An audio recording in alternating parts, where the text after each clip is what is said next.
thanks for everyone coming today. We got some great bills to be able to sign. Before we get into that, I just want to thank everybody who responded to the condo collapse down in Surfside. We had a major structure, and one side of it collapsed at the wee hours of the morning. There were folks there in Miami-Dade and in Surfside. They were immediately on scene. I've spoken with both the local mayors, Surfside and Bal Harbour. We have emergency response personnel dispatched there. The first responders were able to save a lot of people. They are going to be going through more. And, it's a really, really tragic situation. So we'll hope for the best in terms of additional recoveries, but we are bracing for some bad news, just given the destruction that we're seeing. So I'm going to be making it down there very shortly, and the state's going to be able to do, we'll be helping out in any way that we can. But I do think the quick response was very important, and I do think it saved lives. So I want to thank the folks for their bravery in doing that. We've got a great group of folks here today. We have our Speaker of the House, Chris Sprowls. We have Representatives Yarborough, Mello, Harding, Senators Rodriguez, Stargell, Representatives Tuck and Toledo. I want to thank President Ken Atwater, also Richard Corcoran, and Secretary Dane Eagle, and also have a recent graduate here, Carlos Howe. So he's going to say a few things. So I want to thank, this is really a neat building. This is a state-of-the-art allied health building.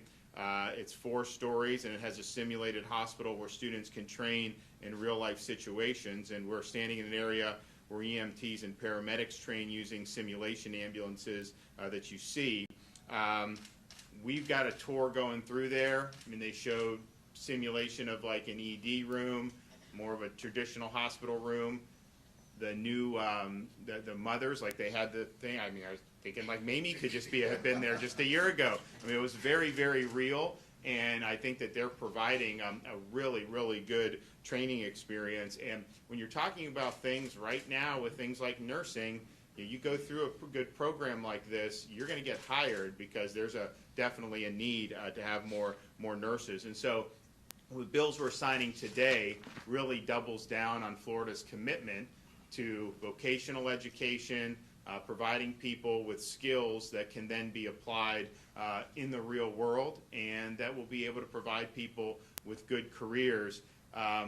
There's been a view for, when I was growing up, it was like you got to go to a normal 4-year college and you got to get a bachelor's degree, and if you don't do that, you're not going to be successful. That was not true. I think it was well-intentioned, but I think it's caused a lot of people to go really deep into debt. And so you go deep into debt. Now, fortunately, our universities in Florida are very affordable, but you look around at some of these private universities, particularly places in other parts of the country, and you have some of these students that are saddled with tens of thousands of dollars in debt, sometimes $100,000+, and then they have a degree in like zombie studies or something. And then they get out, and it's like, okay, you end up working in a job that you didn't even need to go to college for. And so we're proud of our university system. Obviously, that's an important track for many people. But I think what we've tried to emphasize since I became governor is, pursuing vocational education, pursuing career education, technical education, pursuing a career in the skilled trades is admirable. It's something that could lead you to a very productive career. I mean, you see some of these industries, the way they're hiring folks that have some of these skills, the kids get hired out of high school, or they'll do some vocational education. They don't go deep into debt, and they're making pretty darn good money, and they're not, and then they have a pathway to go forward, and a lot of people can start their own businesses with all this. So we really believe across the board, making sure that the education opportunities are really diverse, and it's not just trying to shoehorn everybody to go to a traditional 4-year brick and ivy university.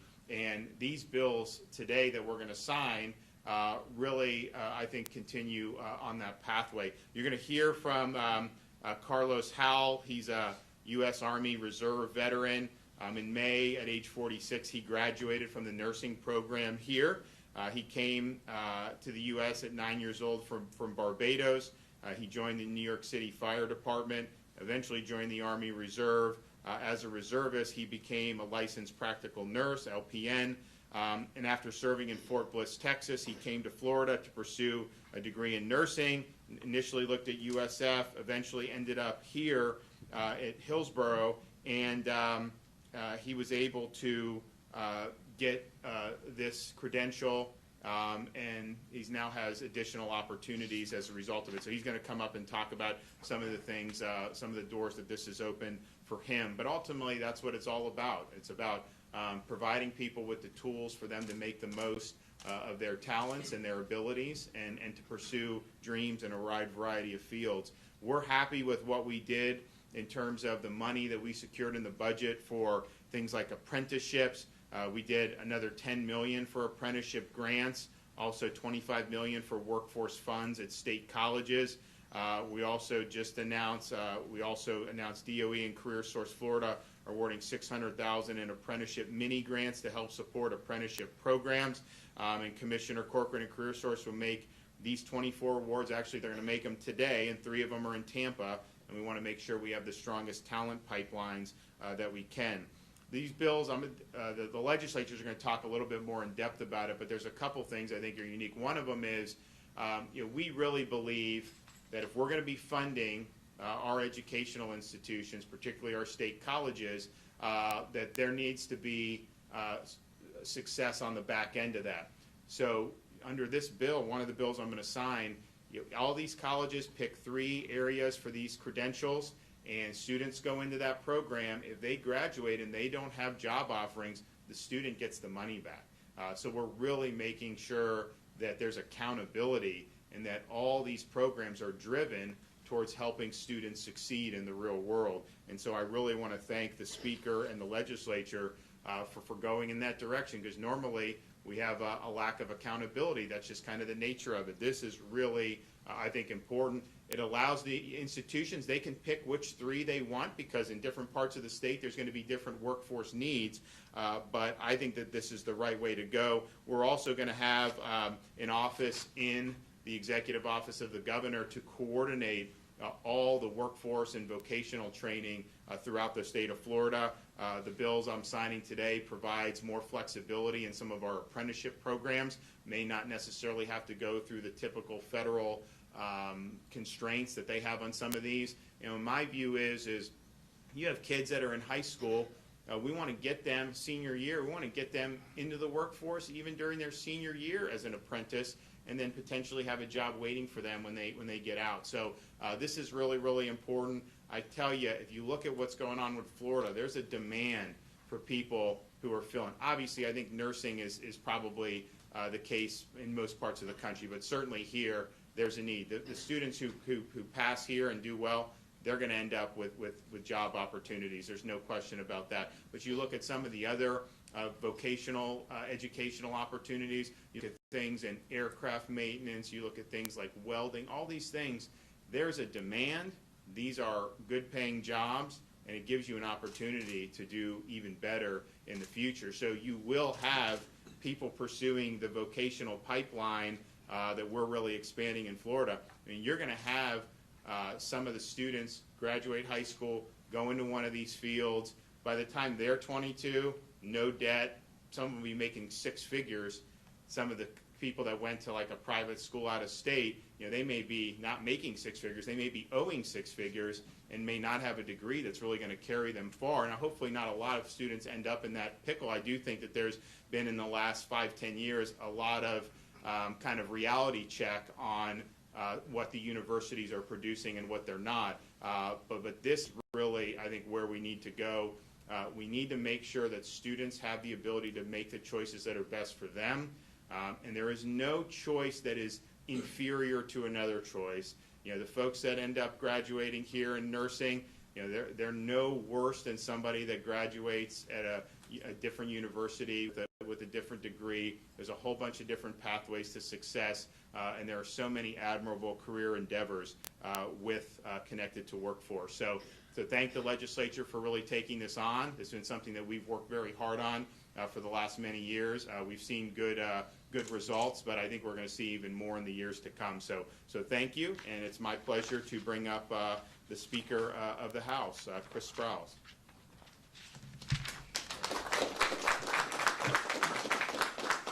Thank you, Governor. It's great to be with you here today, and the Governor's right. This is a transformational bill. You know, as we stand here today, this piece of legislation that the Governor is going to sign here in a few moments, there is nothing like it in the nation. There is no state in America who has tried to reimagine their workforce system to this scale than what is going to happen here today. And people ask us, you know, you guys say that a lot. You've said it in K-12 and expansions of school choice and what you've done in the environment. Now you're saying it in workforce. You know, there's a common theme here. And what I say to them is because there's a common ingredient. And the common ingredient is that here in the state of Florida, we have the boldest governor of any governor in the state of Florida who's willing to take on the tough issues, who's willing to say, let's not go small, let's not bite off a piece, let's do the whole thing and let's do it now. And it is because of your passion for this, Governor, and I mean, candidly, the First Lady and her passion for economic mobility for families that we got here today. I want to thank President Simpson in particular for working so closely with the House and Senator Stargell on this. This is a labor of love for the President as well, and I know that he feels passionately about people who are really trying to make it in this world and provide for their families. You know, people ask, like, well, why workforce, right? How did we get here? And if you guys remember, particularly the press who's here today, just a couple of years ago, right here in Tampa Bay where we stand, there was a scandal with our workforce system, with our career source board, where they were taking credits for jobs that they never helped people get. That they were more concerned with national awards that they didn't earn or dollars in bonuses that they didn't earn than they were about actually helping someone who came through the door or made a phone call because they needed a job, because they wanted to provide for their family. And that became an investigation of the Florida House that then Speaker Corcoran helped us initiate and has continued through this day. But what we found when we threw open all the couch cushions was that we have this disconnected, disjointed workforce system where people are doing little parts of things, but they're not doing it together. You know, I think it was Representative Yarborough who's used this analogy in the past, but it would be like a symphony, and they're all playing off of a different sheet of music. And you just have this cacophony of just ugly sound. And under this bill, we put everything together. And now you have a melody of economic mobility, where we say the Department of Education and the Department of Economic Opportunity and DCF, they're all going to work together. And regardless of that person who's looking for that job or for that economic mobility, if they're sitting on their couch and they get online, it doesn't matter which door they pick to go through. They're going to end up at one place. There is no wrong door anymore. We've gotten rid of it. Because we want you to get to the same place so that you can find out what is the right job for you. You should have a career counseling element. You should be able to say, what are the hot jobs in my zip code that I'm qualified for? And if I'm not qualified, is there a local credential that I can go here to HCC or to St. Pete College to get that? How do I get that? Is there an opportunity to get a discount? What are the ones, as the governor said, that you're so confident that I'm going to get a job that you're willing to give me a money-back guarantee? Think about that. Find me another state in the nation that is doing what we are doing, that is taking that and saying we are going to put our money where our mouth is. Government doesn't do that. Private enterprise does, but government doesn't.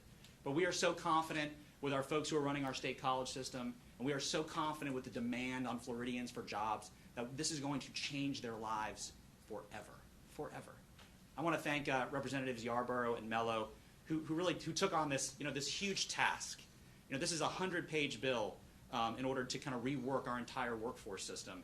And they went member to member. They went to the Senate. They worked with our Senate sponsors in order to make this happen.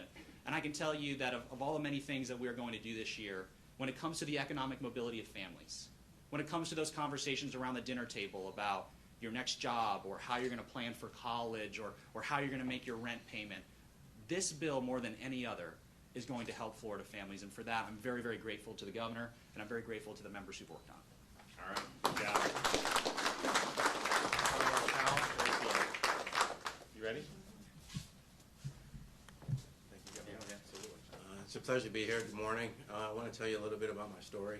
After coming from Fort Bliss on a Army mobilization with my reserve unit, I decided to further my education, and Florida was a perfect state to do that. The cost of living was reasonable, so I came down here, applied to USF. They recommended that I come to a junior college and then do that and then go to them. So I came to Hillsborough Community College through the Veteran Services Program. They did a seamless program for me. It allowed me to do my pre-nursing. And then in the interim between pre-nursing and when my nursing program started, I did the entrepreneurship program here as well with Dr. Andrew Gold. And then just recently this May, completed my nursing program here, and now I'm set to take the NCLEX and my nursing boards. So that's kind of my story. And also I want to mention the staff was very helpful. My mom passed away in May, and they helped me actually complete the program and helped me out a lot with that. So thank you. You going to stay in Tampa Bay area to work? I am.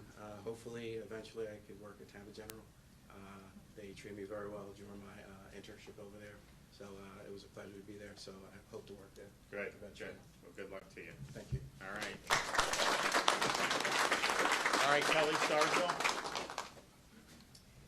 Thank you, Governor, and thank you all for being here today. Thank you for the work that you did in the House, Speaker Sprouse, and trying to make sure that we brought together a bunch of systems that we've done over the last few years and made sure that we really had a good return on investment for our students, that they actually are getting what they're expecting when they go to higher education, or even part of the bill that hasn't been talked about, which is something I've worked on dual enrollment. We have a phenomenal partnership with our high schools and our colleges and making sure students can do dual enrollment. Many students graduate with the AA from high school and are able to immediately go out into the workforce and capitalize on that education. So I think what you see here are a bunch of people who've worked together to really make sure the people of Florida are having a true investment from the state and their investment in education, so that they can go out, they can get a job, they can actually have a future that we all hope for everybody. And it was a long time coming to bring all these things together. But as the speaker said, no other state's done anything like this. I think it's going to be amazing for the state of Florida. So thank you. Great. Thank you.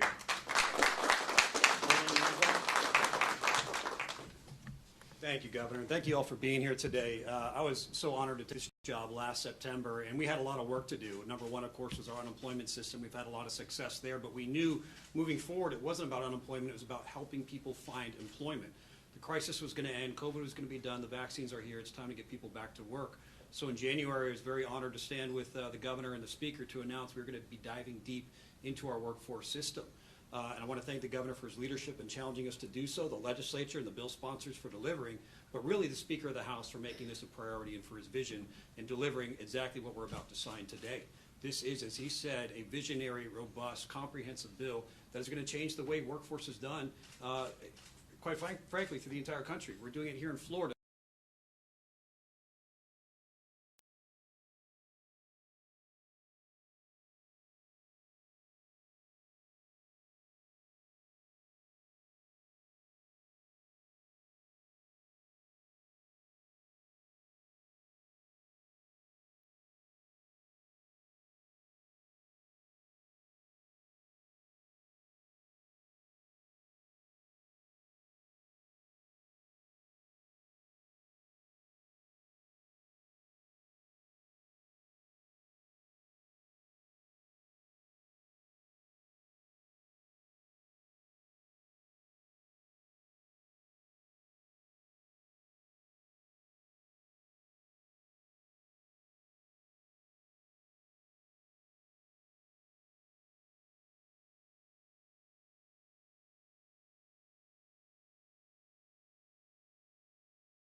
Cover all that expense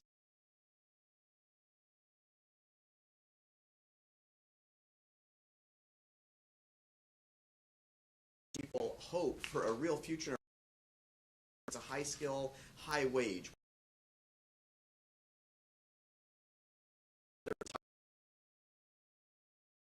They have become fully literate. And when they become fully literate, and that 4 million people are now reading at grade level, in the governor's vision of early learning, and say we want 90%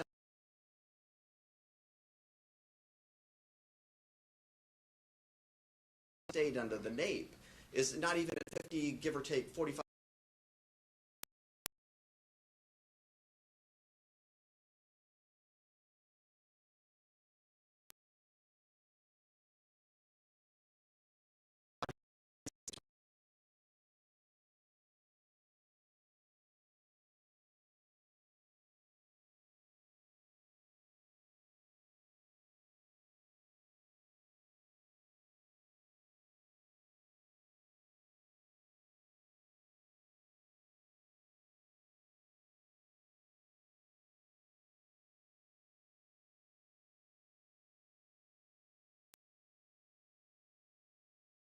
And cybersecurity, advanced manufacturing. If we do that, we'll get to the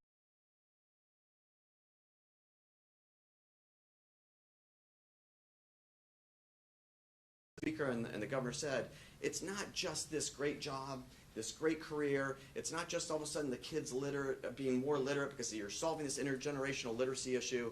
It's changing culture and it's changing society and creating a republic that lasts for another 230 years. Spectacular fashion, and it's been said by the senators, it's been said by the speaker, by the governor. There is no close to what's happening in education and workforce than the state of Florida. And so, for your leadership, Governor, and your leadership, Speaker Sprouse and Senator Stargell, thank you so much. Okay, I will.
Very good.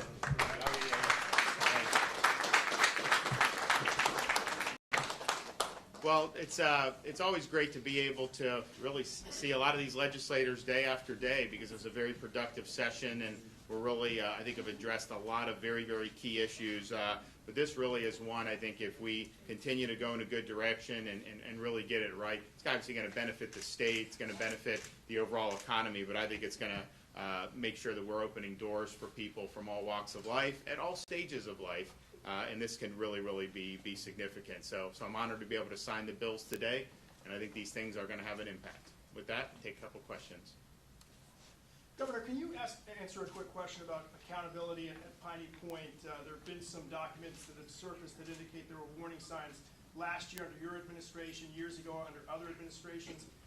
What sort of accountability should the government accept in that preach? Well, look, I mean, obviously it was operated by a private company, but our view is we're going to fix it. This has been an issue for decades, and when this happened, I said, you know what? Given the history here, let's just move on and deal with it, because there's always ways, there's always reasons, there's always other priorities. I get it. So we secured $100 million to do it, and so that will happen. And so you deal with problems, you got to solve them, and so we're able to do that at this point. We got great support from the legislature, and that's what we're going to be doing. It's clearly been an issue for a long, long time, and in the past, you can look back. Did they have wherewithal? I don't know, but I know now this is on our plate, and we're going to deal with it. Governor, will you be heading to Miami in the next couple days at all and speaking? Probably. I'm going to go today. Yeah, down to Surfside. Yeah, we're going to go. We have our Kevin Tebow's down there. FDOT, obviously, they're engineers, and then we've got our DEM director is down there, Kevin Guthrie. So they're on site. I spoke with the Surfside mayor this morning. I spoke with the Ball Harbor mayor, and so we're going to go down. We're going to offer whatever support we do. When you see something like that happen, these first responders are going into that building. We didn't know whether it was the whole building would collapse. And so we're going in, they're risking their lives in order to get people to safety, and they were able to save a lot of people. They were able to have pulled some people out of even rubble already. But there's so much destruction that they have not gone through everything. They're going to be going through a lot of that today. And, we're hoping for additional rescues, but we're also bracing for some potentially terrible news, because it was a real catastrophe. For that to happen at 1 in the morning, I mean, these are folks probably, and it was mostly occupied. It was over 80% was occupied, and so it's a really, really tragic thing. But whatever support we can provide, we want to do that. We are in contact with the local officials, and I will be going down later today. Okay. Have you gotten any word on how many? 80% occupied. Have we gotten any word on how many people that might involve? So I think a lot of it is I know that they've rescued a number of people, and I think it would be escorted out or rescued, and that would be I think it would probably be at least 100 that have been brought to safety. How many were in the building? I wouldn't want to speculate on that. I think you're going to get more information as the day goes along. But if you looked at kind of the part of the building that collapsed, I mean, you could see like the balconies, like one on top of another. I mean, so this was a really, really catastrophic incident, and I know there has been some documented loss of life, but I think that this is going to be a really difficult day as they go through, and hopefully they're able to save a lot more people, because they have done a heck of a job so far. But man, it's a really bad situation. So we're going to go down there, and the state's going to help in any way it can. Thanks, everybody. Thanks, guys. Appreciate it. Yeah. Thank you. All right. Thanks, guys.